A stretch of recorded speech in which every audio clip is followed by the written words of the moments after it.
Welcome to Hepatitis Queensland's webinar series, Eliminating Hepatitis C. My name is Joe De Battista, and in this first webinar, we'll be providing an overview of hepatitis C, and also learning why now more than ever, it is important to encourage people to be tested and to be treated. Wherever you are working, wherever you are living, whether it's at the front desk of a reception, or whether it's in the office, whether it's at home with your family, it is so important that you take time to hear some of these messages and to be able to share them with those you meet. If I could really emphasize a few key take-home messages that I would really hope you would remember from this series, the messages would simply be this. Firstly, there is a cure for hepatitis C. We can cure it in up to 95% of people. And this cure is only 1 tablet a day. The actual treatment itself probably is ranging from 8 to 12 weeks. And for most people, there is no to minimal side effects. So now, more than ever, we have the opportunity to eradicate hepatitis C. We have the opportunity to cure hepatitis C. And we have the opportunity to ensure that no person is left behind. The World Health Organization has a goal of eliminating viral hepatitis as a major public health threat by 2030. Australia is currently on track to eliminate hepatitis C by 2026 due to our whole of population approach, which allows all people living with hepatitis C to access these new treatments. To keep on track and continue this achievement, everyone needs to play a role in this important public health issue. Firstly, let's look at the epidemiology of hepatitis C in Australia. At the start of 2016, there were an estimated 227,000 people living with chronic hepatitis C in this country. And with these new treatments, this has reduced to approximately 199,000 by the end of that same year. Here in Queensland, there were almost 48,000 people living with chronic hepatitis C at the start of 2016. By the end of that year, this number had reduced to approximately 41,000. As you can see from this chart, the uptake of treatment has been phenomenal. Here in Queensland, approximately 8,400 people have been treated. While this is amazing news, we have started to see a decline in people accessing treatment. We need to scale up these treatment numbers in order to reach our elimination goal. Hepatitis C does not discriminate, and an estimated 1% of the Australian population are living with this chronic illness. An estimated 40% of male prisoners have hepatitis C, while 70% of female prisoners have hepatitis C, though these rates may vary across different correctional centres depending on age and the demographics of the prison population. Many people enter prison with a history of injecting drug use, which potentially means that prisoners may already have hepatitis C at the start of their sentence, and more than 25% of prisoners will continue to inject drugs. In addition, tattooing is also a high-risk activity in correctional centres. There are currently no needle and syringe programs available in prisons in Queensland, which makes prevention difficult. However, treatment is available for people in prisons because they are a priority population for hepatitis C.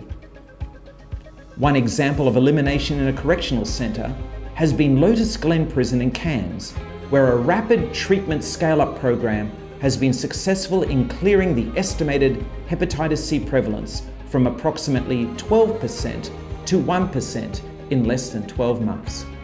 Aboriginal and Torres Strait Islander people are overrepresented in hepatitis C diagnosis and are 5 times more likely to get hepatitis C than non-Indigenous Australians. This represents about 20,000 to 30,000 Indigenous Australians who are affected.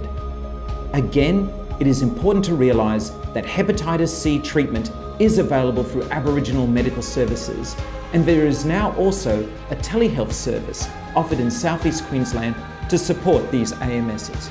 According to the Reaching Out report, in Australia, people living with hepatitis C who do not currently inject drugs form the majority of the potential target audience, baby boomers. Of the estimated 187,872 Australians who acquired hepatitis C through the sharing of injecting equipment, it is estimated that 124,590 do not currently inject drugs. Baby boomers may have contracted the virus back in the 1960s and 1970s when people were experimenting with injecting drug use, and are often reluctant to seek screening due to perceived stigma and discrimination associated with the virus. We need to change that mindset. Stigma and discrimination are often the most significant factors for why people will not access testing and treatment. People fear the judgment of public perception. Many in this age category may be ashamed to openly admit that at one time they injected drugs. We need to address these fears directly, dispel stigma and judgment by making hepatitis C screening a part of any routine health check. Let us now look at how hepatitis C is transmitted. And in looking at these various modes of transmission, the critical thing to remember is that wherever there is blood-to-blood contact involved, there is the potential for transmission. If we were to categorize transmission according to high risk and low risk, then definitely the high risk would be the sharing of injecting equipment. About 90% of new hepatitis C infections come from shared injecting equipment. Most commonly is the sharing of needles and syringes, but we need to think of all equipment associated with injection, not just needles, but tourniquets, waters, spoons, swabs, and filters. Then we look at transmissions that could be regarded as low risk. Certainly, blood transfusions were a risk factor, but only prior to 1990 in Australia. Other methods of transmission that might be regarded as low or minimal risk could be the sharing of unsterile tattooing or body piercing equipment, the sharing of toothbrushes and razors, sexual contact where blood is present, blood rituals or traditional practices, needle stick injuries, and vertical transmission from mother to child. But now let's look at how hepatitis C can't be transmitted. Hepatitis C can't be transmitted through social contact, like the shaking of hands, sitting beside someone, or giving them a hug. Personal contact, like kissing. Eating food prepared by a person who has hepatitis C. Sharing bathrooms, toilets, linen, or cutlery with a person who has hepatitis C. Sweat, tears, saliva or mucus, and mosquitoes or other insect bites. None of these methods can transmit hepatitis C. Let us now look at some of the symptoms of hepatitis C, and it's critically important that we understand that in the early stages of infection, there are often no symptoms whatsoever. Many of these symptoms also can be very hard to distinguish or to separate from other conditions. For example, fatigue is quite often the most common early sign, but many people just put this down to getting older or having a busy lifestyle. In most cases, people won't have symptoms of hepatitis C until the liver becomes really damaged. That can take a long time, years or even decades. If you have clients 40 years of age or over, it is possible for them to experience potential liver damage, which may increase their risk of developing cirrhosis, liver cancer, or liver failure. If someone has cirrhosis prior to starting treatment, it is important that they are monitored after treatment with 6 monthly checks by a specialist. Hepatitis C testing is as simple as a blood test. The first test that is used is an antibody test. This test looks to see if someone has come into contact with hepatitis C. It is important to note that 25% of people will clear the virus naturally. However, they will always have a positive antibody test. Likewise, once someone is cured of hepatitis C, they will also have a positive antibody test. This does not mean they have active virus. If a client has a positive antibody test, then they will need to have a second test, the RNA test, to see if they are currently infected with the virus. Having seen how simple a hepatitis C test can be, just a simple blood test, the next obvious question is, who should be tested? Basically, there are three main groups that we need to think about. Those who have injected drugs or who have ever injected drugs, people in custodial settings, and people with tattoos or body piercings. However, there are a range of other populations that also may be at higher risk for hepatitis C and should be offered a test. These groups include Aboriginal and Torres Strait Islander people, people who received a blood transfusion or an organ transplant before 1990, children born to hepatitis C infected mothers, sexual partners of a person with hepatitis C. As an example, individuals at higher risk of sexual transmission would include men who have sex with men and people who might have a hepatitis C HIV co-infection. Similarly, other people who should be offered the test are people infected with HIV or with a hepatitis B virus. Any person with evidence of liver disease, such as elevated alanine aminotransferase levels. But please remember that even an ALT slightly out of range could be significant. Other people that should be offered the test are people who have had a needle stick injury and also migrants from high prevalence regions such as Egypt, Pakistan, the Mediterranean, Eastern Europe, Africa, and Asia. Let us now look at treatments, and this is the really good news story. This is one of the key messages that you need to really emphasize with those who you meet, those who you work with. That treatment is simple, it is easy, and it is effective. Treatment is available to people over 18 years of age, and they must have a Medicare card. It is a 1 pill a day regimen for 12 weeks with none to minimal side effects. There will be 2 more treatments available in the coming years. Most people are able to go to their local pharmacy for their script to be filled.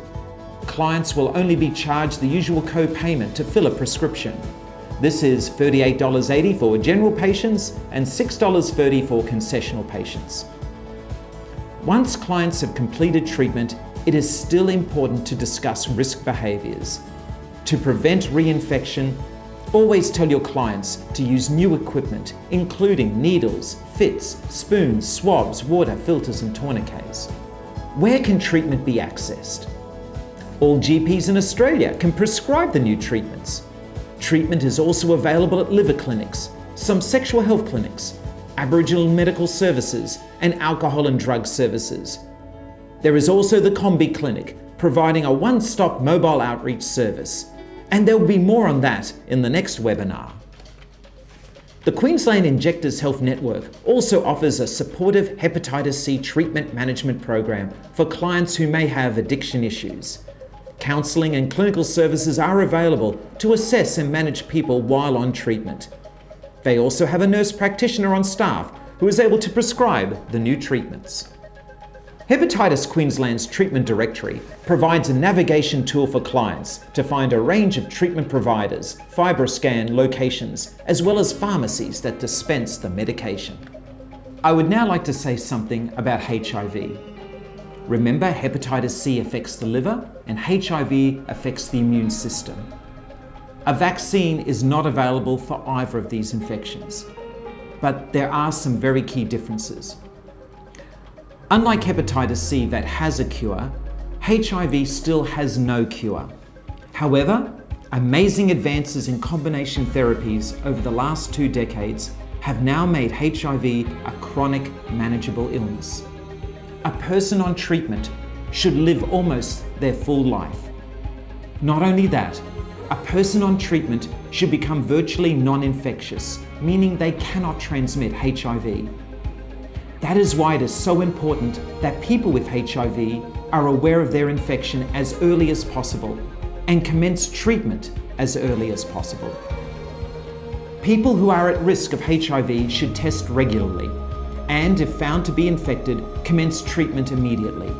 That way, we not only ensure a long, healthy life for the individual, but prevent the spread of HIV to others. To make testing as accessible as possible, point of care or rapid testing for HIV has been introduced in many health services and community organisations. Now just moving on from HIV, what about other sexually transmitted infections? If I was to emphasise some of the key take-home messages there, they would simply be this. When we think about sexually transmitted infections, please remember that whatever kind of sex we have, anal, oral, vaginal sex, these infections can be transmitted through that kind of contact. Another important point to be aware of is that in most people, most sexually transmitted infections do not have any symptoms or signs whatsoever. They are asymptomatic, so most people will not be aware that they have an infection unless they get tested. That is why it is so important that if we are sexually active, we get into the habit of having regular sexual health checks. And also, we always use condoms. It is also critically important to be aware of just how fast sexually transmitted infections can be transmitted and can pass from person to person. This particular diagram that you see here shows how just from a few sexual partners, a large number of people can very quickly be exposed to an infection. Once again, emphasizing the importance for people to have regular checkups, to use condoms, and to try to keep the number of different sexual partners to a minimum if possible, or at least to ensure that they use condoms every time they have sex. And again, when we're talking about sex, it's not just vaginal sex, but oral and anal sex as well. Every year, World Hepatitis Day is celebrated in July the 28th. But I think it's really important that we make every day World Hepatitis Day. That means that at every opportunity, we need to be ready and willing and enthusiastic to spread the message about how important it is for people to access these new treatments. We need to spread the good news that hepatitis C can be cured, that this treatment is available to everyone, even those in prison, those who inject drugs, that no person need be left behind. So in whatever field of work you are in, whoever you are with, if the opportunity presents itself, please make sure that you can let people know about the importance of testing early, the importance of accessing treatments early, and the importance of letting everyone know that a cure is within the reach of each and every one of us. Going full circle and going back to the beginning again, let's remember those major take-home messages about hepatitis C. Firstly, hepatitis C can be cured. It's 95% effective, and it has little or no side effects. Hi, I'm Sam and I'm the Program Team Leader here at Hepatitis Queensland. I would like to take this opportunity to talk to you about some of the services that we provide across Queensland. We provide support and representation for those living with or affected by hepatitis.